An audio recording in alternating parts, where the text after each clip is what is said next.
प्रति पंचायतर 100 जन को 10 लाख टंका पर्यंत ऋण प्रदान भली 12 दफा दाबी करिछि कलिंग सेना। राज्यस्तरीय बैंकर्स कमिटी आवाहकों को दाबीपत्र प्रदान करिछि कलिंग सेना। तेज कलिंग सेनार सेना मुख्य हेमंत रथों नेतृत्व में साधारण संपादक विजयराज और राजमोहन पट्टनायक, महिला नेत्री मोनालिसा विश्वाल समेत बहु सेनाकर्मी भुवनेश्वर यूको बैंक स्थित राज्यस्तरीय बैंकर्स कमिटी को प्रदान करिसेंति। पूर्व दाबी नहीं राज्य सरकार को अवगत करथिला सेना, किंतु नेशनलाइज्ड बैंक गुड़िक यहाकू कर्णपात करुवा अभियोग करिछि सेना।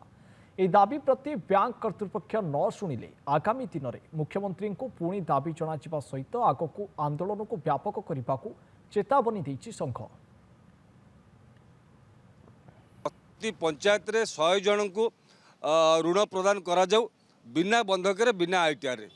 द्वितीय तेणु आम डिमांड करूँ 10 लाख टंका पर्यंत रिजर्व बैंक गाइडलाइन अच्छी जे 10 लाख टंका पर्यंत ऋण बिना बंधक से पारे किंतु दौना जदि बैंक मैंने नदेवे ताले ओडिशा विकसित केमी हम। तेणु 12टा आम दाबी आनी आज 12 दफा दाबी आज प्रदान करूँ।